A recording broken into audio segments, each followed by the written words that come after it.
Bonjour à tous, bonjour à toutes, j'espère que vous allez bien, je suis ravie de vous retrouver pour une nouvelle vidéo, ça sera un petit tag, j'adore faire des tags, ça me permet de sortir de ma zone de confort, d'aller farfouiller dans mes bibliothèques et d'essayer de rechercher des livres dont je vous parle rarement, et là en l'occurrence c'est un tag sur la pile à lire, donc c'est le tag de la pile à lire intimidante, donc que j'ai traduit, j'ai trouvé ça sur des chaînes anglo-saxonnes, et je me demande si Manon de la chaîne Vibration Littéraire l'avait pas repris dernièrement.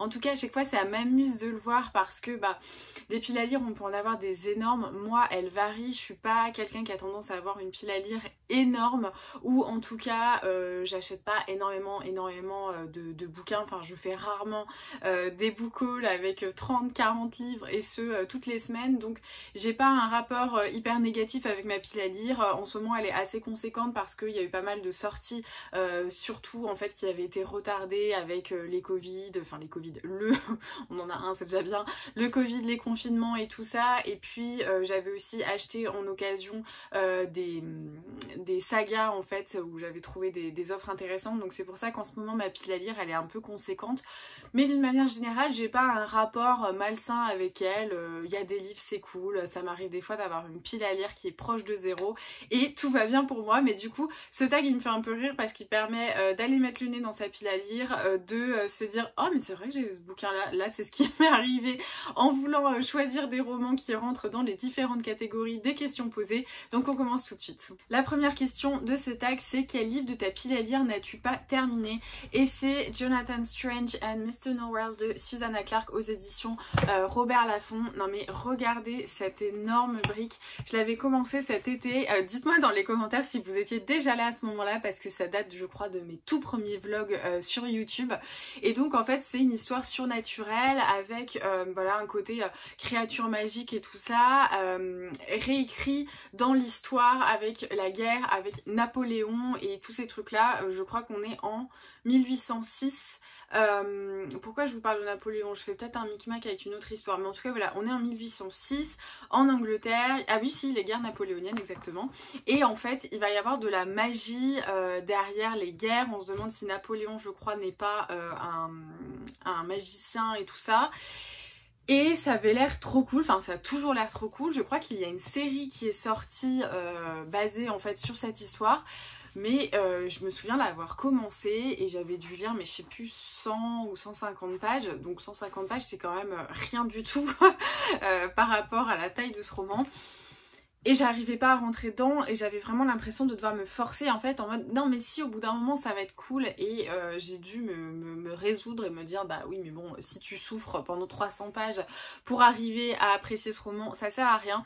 Donc je l'avais arrêté, je l'avais mis de côté en me disant bon j'y retournerai peut-être un jour, c'est pas exclu que un jour je me décide à le lire, mais voilà, il a tout pour me plaire, le côté magie, le côté réécriture de période historique et tout ça, personnage un peu particulier, enfin voilà, Jonathan Strange il me faisait un peu penser à une sorte de Sherlock, j'aime bien ces personnages un peu énigmatiques comme ça.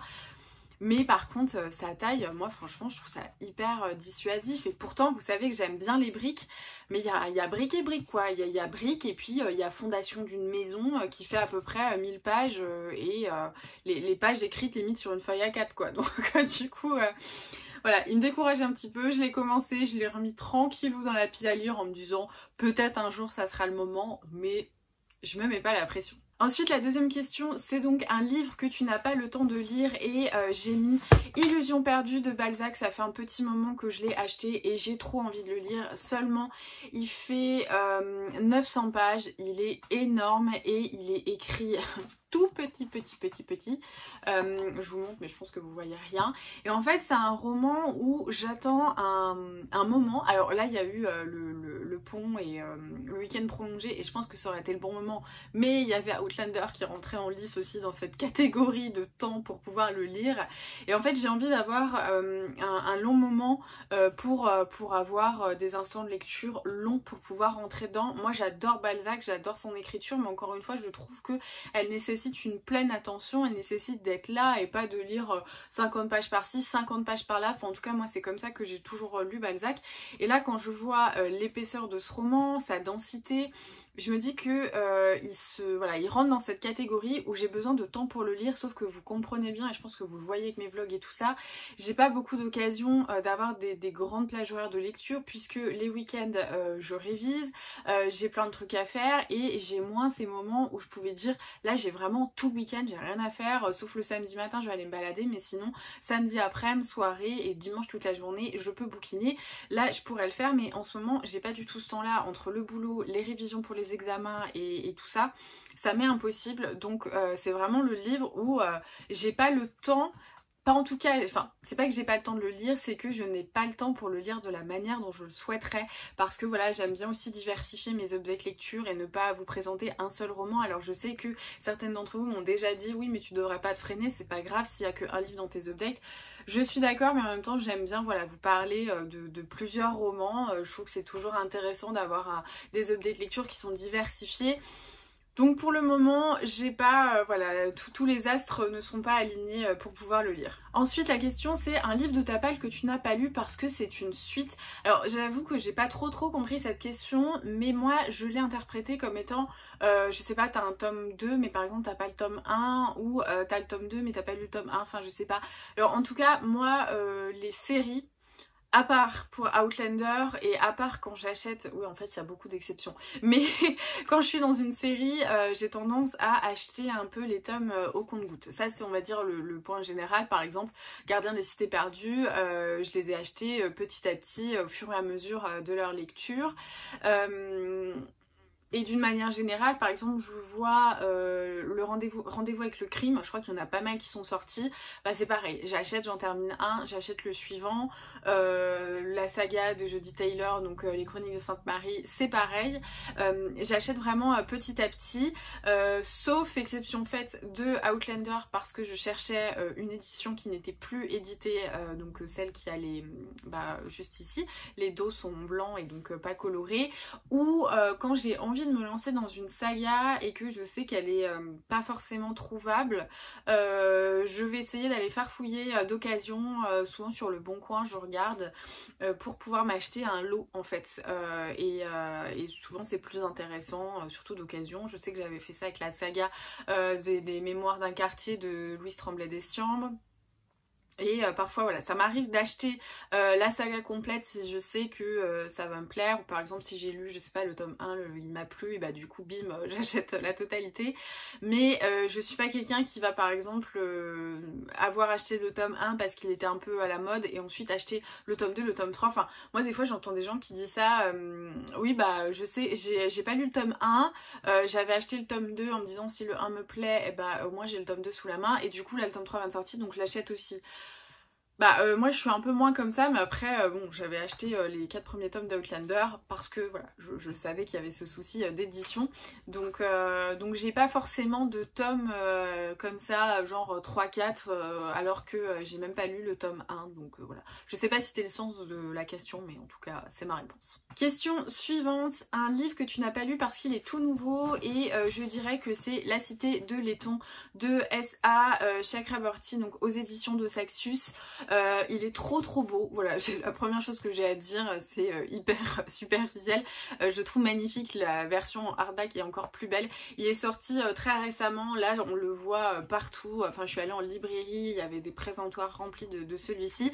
Pour autant je dois vous avouer que ça n'a pas du tout altéré mon intérêt pour ce roman. D'habitude quand on voit des trucs partout, ça a tendance à me dissuader, à faire vraiment l'effet inverse. Le tapage médiatique booktube, bookstagram pour les livres, pour moi c'est vraiment contre-productif, mais celui-là il me tente bien, La Cité de Laiton, rien que le nom, je sais pas, ça me plaît, donc je pense d'ailleurs que c'est une lecture que je vais peut-être faire cette semaine, voilà, je sais pas encore, mais il me tente beaucoup, il est sorti vraiment récemment et je pense que c'est un des bouquins de ma pile à lire qui me tente le plus en ce moment en termes de nouveautés extrêmement récentes, parce que moi j'ai quand même souvent des vieux trucs qui sont, là je vous ai présenté Balzac, qui est un bouquin qui est sorti en 2008, donc ça a aucun sens, mais en termes d'actualité c'est vraiment lui qui me tente le plus. Ensuite, un livre d'un auteur que vous avez lu précédemment mais que vous n'avez pas aimé. Je savais pas trop quoi mettre dans cette catégorie parce que parce qu'en fait il n'y en a pas tant eu que ça.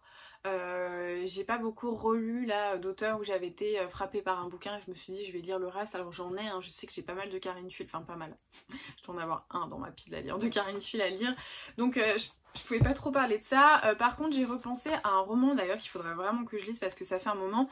Cet hiver, je crois que c'était en décembre, on était proche des fêtes, j'avais lu La dernière sorcière aux yeux d'or. C'est un aux œufs d'or, tout va bien. C'est un diptyque qui est publié aux éditions Inceptio et j'avais été un petit peu mitigée, je dois avouer, parce que l'héroïne était assez insupportable. C'est un peu ce côté, on veut faire une héroïne hyper badass au centre de l'action, ou pour une fois dans l'héroïne fantasy fantastique, c'est pas un garçon mais une jeune fille, mais par contre elle fait dans sa culotte à chaque fois qu'il y a un mec qui passe par là, et moi je trouve ça insupportable, comme les premiers tomes de Kéliana que je trouve vraiment insupportable. Mais je dois avouer du coup que je suis un peu dissuadée par ce tome 2. Pourtant il est super court, hein, il fait 300 pages, donc je pense que je pourrais arriver à clôturer... Enfin clore, pardon. Marion, on a toujours un débat sur le clore et le clôturer, mais je pense que je vais pouvoir arriver à clore la saga assez rapidement. Mais je sais pas, j'ai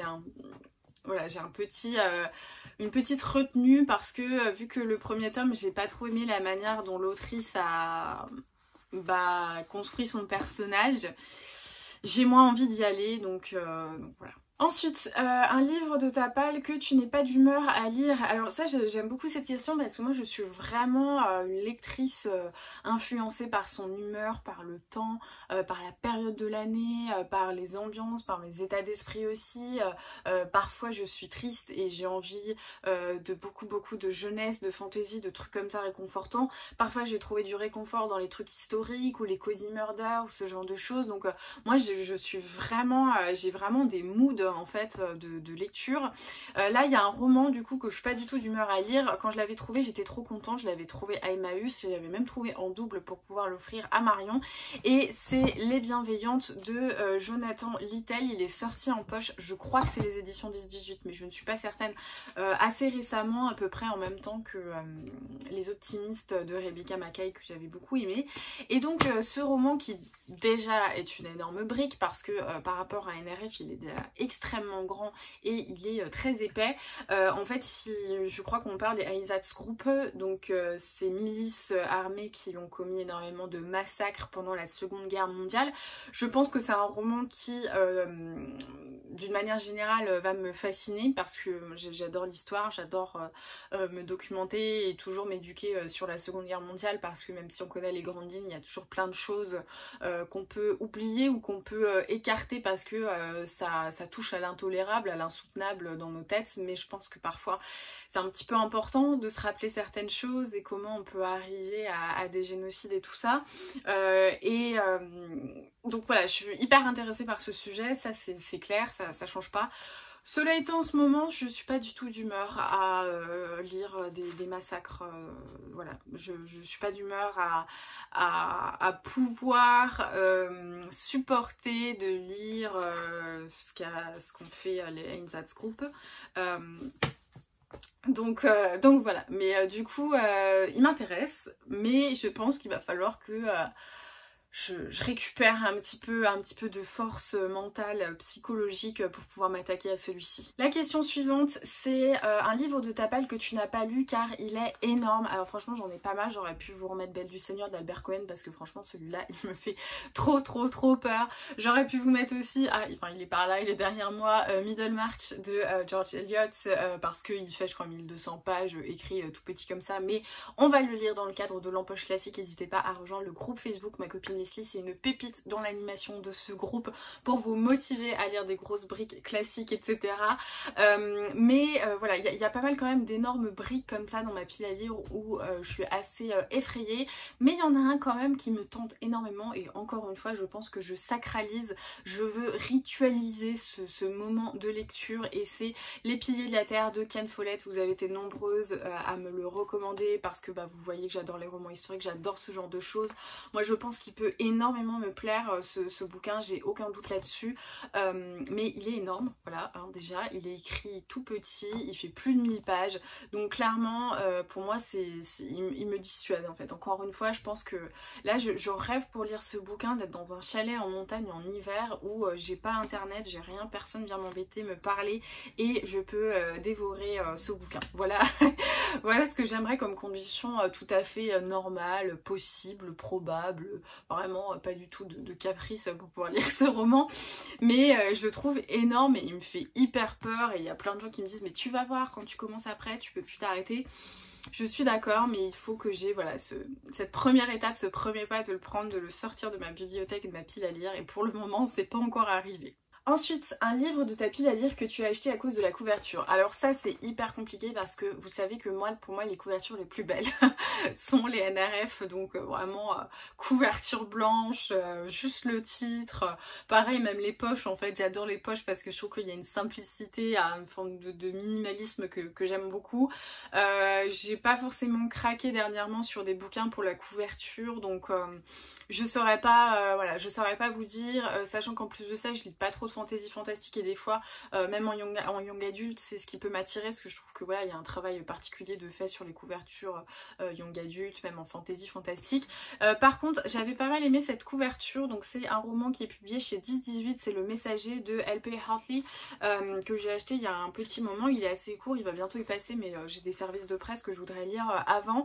Je trouvais que la couverture était assez jolie, cette femme voilà, je trouve que ça fait vraiment début du siècle, enfin début du 20e, j'aime bien ces ambiances. En plus il y a une certaine poésie je trouve qui s'en dégage, j'ai l'impression que c'est quelque chose d'hyper mélancolique, enfin je sais pas si vous voyez bien mais... Là, ce lac et puis cette femme comme ça, j'aimais beaucoup, en plus ça fait un peu campagne, tout ça, donc voilà, celui-ci il m'avait pas mal intriguée par la couverture déjà, que je trouvais super chouette, et en fait j'avais vu sa couverture et je l'avais envoyé à Marion sur Instagram, j'avais vu une pub 10-18 et je lui avais envoyé, et ensuite j'avais vu le résumé et je m'étais dit ah, ça a l'air super chouette, donc je pense que voilà, la première chose qui m'a amenée vers ce livre, j'ai été attirée par la couverture, donc je pense qu'il rentre plutôt bien dans cette catégorie. Et enfin, dernière question, le livre de ta pile à lire que tu trouves le plus intimidant. Et alors là, il y en a pas mal que je trouve un peu intimidant de par des sujets, de par la taille, de par plein de choses, mais il y en a un qui m'intimide, alors qui me fait hyper envie, c'est La soustraction des possibles de Joseph Incardona, qui est un auteur suisse, et ce roman en fait il traite d'un couple qui va un peu faire la course au succès, à la réussite professionnelle. Je pense qu'il est question beaucoup de carriéristes, de choix de vie et tout ça. Il y a un côté, voilà, on parle d'algorithme et d'OGM, enfin rien que la 4e de couverture, elle me passionne et elle m'effraie énormément. On parle de financière prometteuse, un prof de tennis, plus d'argent, plus de pouvoir, plus de reconnaissance. Donc voilà, les thématiques m'intéressent, mais en même temps j'ai l'impression qu'il va être difficile à aborder parce que compliqué en termes d'analyse de récits et de comportements humains, sociaux, etc. Donc ouais, je pense que il m'intimide un peu par les thématiques, moins par sa taille, hein, parce qu'il fait 376 pages, c'est assez aéré, mais je pense que c'est plus effectivement une question des thématiques, de cette peur un peu d'avoir un roman un peu lourd, où on est... C'est pareil, moi c'est comme les Michel Houellebecq, j'adore Houellebecq, mais encore une fois, il faut que je sois dans une certaine forme mentale, psychologique, pour accepter de voir toutes les aspérités, toutes les grosses failles de l'humain. Là, il faut parfois que voilà, je sois sur un bon terrain psychologique. C'est pas trop le cas en ce moment, donc c'est le genre de roman d'analyse comme ça de comportement qui peut m'effrayer selon les périodes. Là c'est le cas, donc pour le moment c'est vraiment celui qui m'intimide le plus. Voilà, c'est tout pour cette vidéo. Comme toujours, n'hésitez pas à me dire dans les commentaires si ça vous a plu, si certains livres vous intéressent, que vous les avez vous-même déjà lus, ou peut-être que vous les avez vous aussi abandonnés, comme la grosse brique que je vous ai présentée en début de vidéo. En tout cas, n'hésitez pas à me laisser un petit commentaire, ça m'aide, ça permet de développer l'engagement, et c'est comme ça qu'on soutient les créateurs de contenu qu'on apprécie, notamment en mettant un petit pouce, en vous abonnant si c'est pas déjà fait, et en partageant sur les réseaux sociaux, notamment en story sur Instagram. Merci d'avoir regardé cette vidéo, je vous souhaite de très belles lectures, je vous embrasse et je vous dis à très vite.